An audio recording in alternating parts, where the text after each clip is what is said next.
दोस्तों, क्या आप जानते हैं इस दुनिया में अभी भी ऐसी प्लेसेस मौजूद हैं जो कि निहायत मिस्टीरियस हैं। उन प्लेसेस के ऊपर निहायत अजीबोगरीब किस्म की एक्टिविटीज़ परफॉर्म हुई हैं। आज तक कोई भी शख्स मुकम्मल तौर पर यह बात नहीं जानता कि वो प्लेसेस क्या हैं और वहाँ पर यह पैरानॉर्मल एक्टिविटीज़ होने की वजूहात क्या हैं। इस वीडियो में मैं आपको हमारे अर्थ में मौजूद मिस्टीरियस प्लेसेस के बारे में बताऊँगा। जुड़े रहिएगा इस वीडियो में मेरे साथ आखिर तक। इस लिस्ट के नंबर 1 पर बरमूदा ट्रायंगल का नाम आता है। आप में से बहुत से लोगों ने यह नाम पहले सुन रखा होगा। ये जगह अटलांटिक ओशन के अंदर वाक़या है और हैरत की बात तो यह है कि यहाँ पर कई शिप्स और प्लेन्स गायब हुए हैं। गायब होने वाली चीज़ों में से आज तक किसी भी चीज़ का पता नहीं लग सका और ना ही उनकी कोई निशानी मिली है। रिसर्चर्स का ये कहना है कि इस जगह पर मीथेन गैस बहुत ही हाई क्वांटिटी में मौजूद है, जो कि जिम्मेदार है शिप्स और प्लेन्स के सिंक होने का।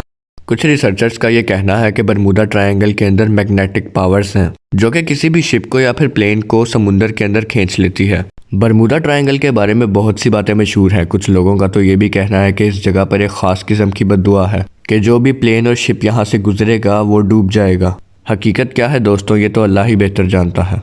इस लिस्ट के दूसरे नंबर के अंदर द ग्रेट पिरामिड्स का नाम आता है। ये पिरामिड्स इजिप्ट के अंदर मौजूद है और एक बहुत ही फेमस टूरिस्ट प्लेस है। ये पिरामिड्स बहुत ही ज़्यादा यूनिक हैं। इनके अंदर से बहुत ही ज़्यादा मिस्टीरियस चीज़ें दरियाफ्त की गई हैं। इन पिरामिड्स के अंदर बाकायदा चैम्बर्स भी बने हुए हैं, जैसे कि किंग्स चैम्बर, क्वीन चैम्बर और ग्रैंड गैलरी। ये पिरामिड्स एंशिएंट इजिप्ट के दौर में बनाए गए थे।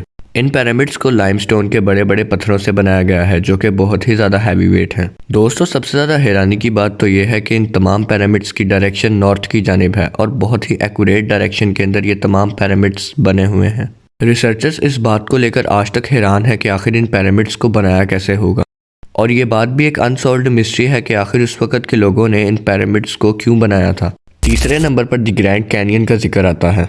ये जगह यूएसए एरिजोना में लोकेटेड है। ये जगह बहुत ही ज़्यादा हैरानकुन है।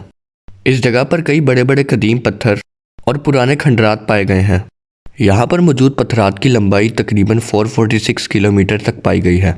यूएसए के अंदर एक ये बहुत ही ज़्यादा फेमस टूरिस्ट प्लेस है। दूर दूर से लोग इस जगह को देखने आते हैं। रिसर्चर्स अभी तक ये भी मालूम नहीं कर सके कि ये जगह कितने साल पुरानी है और अब तक उन्हें इस बात का इल्म भी नहीं हुआ कि आखिरकार ये जगह किस तरह बनी। इसके रिलेटेड रिसर्चर्स कई थ्योरीज पेश करते हैं, मगर उनमें से कोई भी थ्योरी कंफर्म नहीं है। दोस्तों, कुछ रिसर्चर्स का तो ये भी कहना है कि वोल्केनिक एक्टिविटी की वजह से इन पत्थरों की तख्लीक हुई। इन पत्थरों के अंदर मिस्टीरियस सुरंगें भी पाई गई हैं और यहाँ पर मौजूद खंडरात में से भी कई इंटरेस्टिंग चीज़ें मिली हैं, जैसा कि यहाँ पर एक टेंपल की भी दरियाफ्त हुई थी। ये जगह बहुत ही ज़्यादा हैरानकुन है। चौथे नंबर पर द ईस्टर आइसलैंड का नाम आता है। ये एक आइसलैंड का नाम है जो कि पैसिफिक ओशन के अंदर लोकेटेड है। इस आइसलैंड की सबसे ज़्यादा हैरान बात यह है कि यहाँ पर अजीबोगरीब किस्म के स्टैचूज़ पाए जाते हैं और साथ में पुराने और कदीम खंडरात भी इस आइसलैंड के अंदर पाए गए हैं। इस आइसलैंड में मौजूद ये स्टैचूज़ ही इस आइसलैंड को मिस्टीरियस और यूनिक बनाते हैं। इन स्टैचूज़ का वेट तकरीबन 86 टन तक है और इनकी हाइट तकरीबन 4 से 10 मीटर के दरमियान में है। ये जगह 1200 AD के अंदर दरियाफ्त की गई थी। ये जगह बहुत ही ज़्यादा यूनिक है। रिसर्चर्स इस बात को लेकर काफ़ी देर तक रिसर्च करते रहे कि आखिरकार इन स्टैचूज़ को बनाने की वजह क्या थी और ये स्टैचूज़ को इस तरह यहाँ पर लाया किस तरह गया होगा, क्योंकि ये बहुत ही ज़्यादा वज़नी है। ईस्टर आइसलैंड अपने कदीम खंडरात की वजह से भी बहुत ही ज़्यादा मशहूर है। इसके कदीम खंडरात के अंदर भी बहुत ही ज़्यादा मिस्टीरियस चीज़ें पाई गई हैं। इन स्टैचूज़ की तख्लीक को लेकर काफ़ी ज़्यादा बातें मशहूर हैं। कुछ लोगों का ये कहना है कि पुराने ज़माने के लोग इन स्टैचूज़ की इबादत किया करते थे। कुछ लोगों का तो ये भी कहना है कि इन स्टैचूज़ को उस वक़्त के लोगों ने रूहानी ताकतों को अट्रैक्ट करने के लिए बनाया था। हकीकत क्या है, आखिर इन्हें क्यों बनाया गया, ये तो अल्लाह ही बेहतर जानता है। 5वें नंबर पर द एरिया 51 का नाम आता है। ये नाम आप में से बहुत से लोगों ने पहले सुन रखा होगा। ये एक सीक्रेट मिलिट्री बेस है और ये यूएसए नेवाडा में वाक़या है। एरिया 51 को यूएस एयरफोर्स ने 1955 के अंदर इस्टेब्लिश किया था। दोस्तों, इस एरिया 51 के बारे में बहुत सी बातें मशहूर हैं। लोगों का यह कहना है कि यूएस आर्मी यहाँ पर यूएफओ के बारे में रिसर्च करती है और एलियंस वगैरह की टेक्नोलॉजी के बारे में भी इस जगह में रिसर्च की जाती है। यूएस के अंदर मौजूद लोगों का ही ऐसा कहना है कि एरिया 51 के बारे में एलियन से रिलेटेड फैलाई गई सारी बातें फेक हैं और यहाँ पर जस्ट यूएस आर्मी अपने सीक्रेट प्रोजेक्ट्स बनाती है। इस जगह की सिक्योरिटी बहुत ही ज़्यादा टाइट है। इस पूरी जगह को फेंसिंग वायर के साथ कवर किया गया है और यहाँ पर जगह जगह गार्ड टावर्स भी बनाए गए हैं जहाँ पर 24/7 आर्मी के लोग बैठे हुए होते हैं। यहाँ पर एक आम आदमी का जाना बिल्कुल भी अलाउ नहीं है। अगर कोई शख्स ऐसी कोशिश करता भी है तो वो नाकाम हो जाता है, क्योंकि इस जगह की सिक्योरिटी बहुत ही ज़्यादा टाइट है। ये जगह मिस्टीरियस इस वजह से है क्योंकि किसी को भी इस जगह की रियलिटी नहीं पता कि यहाँ पर क्या होता है। छठे नंबर पर the great wall of China का जिक्र आता है। ये वॉल दुनिया के अजूबों में से एक अजूबा माना जाता है। 206 से 221 BC के दरमियान चाइना के एम्परर किन शी होंग ने इस वॉल को बनवाया था। इस दीवार की लेंथ दोस्तों 13,170 माइल्स है और इसकी हाइट 20 से 30 फीट के दरमियान में है। इस वॉल के अंदर हर थोड़े वक्फे के बाद एक वॉच टावर बनाया गया है। इस वॉल के अंदर तकरीबन 100 से ज़्यादा दरवाजे हैं।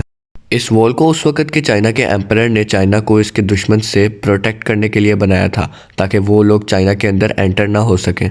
दोस्तों इस वॉल का बनना ही एक बहुत बड़ी मिस्ट्री है क्योंकि उस दौर के अंदर इस वॉल को किस तरह बनाया गया होगा, क्योंकि ये बहुत ही ज़्यादा ऊंची और लंबी है। इस वक्त the great wall of China एक बहुत बड़ी टूरिस्ट अट्रैक्शन बन चुकी है। दूर दूर से लोग इस वॉल को देखने आते हैं। चाइना के लोगों के लिए ये वॉल एक हिस्टोरिकल सिग्निफिकेंस भी है। The great wall of China का नाम भी अर्थ की मिस्टीरियस प्लेसेस के अंदर आता है। 7वें नंबर पर द नस्का लायंस का जिक्र आता है। ये जगह पेरू के अंदर लोकेटेड है और इस जगह के अंदर मिस्टीरियस किस्म की ड्राइंग्स बनी हुई हैं। कहा जाता है कि इस जगह के अंदर 800 से ज़्यादा ड्राइंग्स ज़मीन पर ड्रॉ हुई हैं। इन ड्राइंग्स की लेंथ भी 1000 किलोमीटर से ज़्यादा है। इन ड्राइंग्स को डिफरेंट क्रिएचर को ज़ेरे नज़र रखकर बनाया गया है। जैसे कि ये ड्राइंग्स ज़्यादातर एनिमल्स की हैं, बर्ड्स की और मंकीज़ और फिश वगैरह की हैं। इनमें से कुछ ड्राइंग्स प्लांट और ट्रीज़ वगैरह की भी हैं। दोस्तों अब बात करते हैं कि आखिर इन ड्राइंग्स को बनाने का मकसद क्या था। इन ड्राइंग्स को नस्का कल्चर के लोगों ने बनाया था और कहा जाता है कि इन ड्राइंग्स को उन्होंने अपने देवताओं की पूजा के लिए बनाया था। ये जगह बहुत ही ज़्यादा मिस्टीरियस है। दूर दूर से लोग इन ड्राइंग्स को देखने आते हैं क्योंकि ये बहुत ही ज़्यादा यूनिक हैं। कहा जाता है कि इन लाइन्स को 200 से 600 BC के दरमियान में बनाया गया था, यानी कि ये बहुत ही ज़्यादा पुरानी बनी हुई हैं। दोस्तों ये थी वीडियो अर्थ की उन प्लेसेस पर जो कि बहुत ही ज़्यादा मिस्टीरियस हैं। उम्मीद करता हूँ आप लोगों को वीडियो अच्छी लगी होगी। अगर इस वीडियो में मुझसे कोई इन्फॉर्मेशन गलत दे दी गई हो तो आप मुझे कमेंट सेक्शन में ज़रूर गाइड कर सकते हैं। मिलते हैं आपसे अगली वीडियो में। अल्लाह हाफिज़।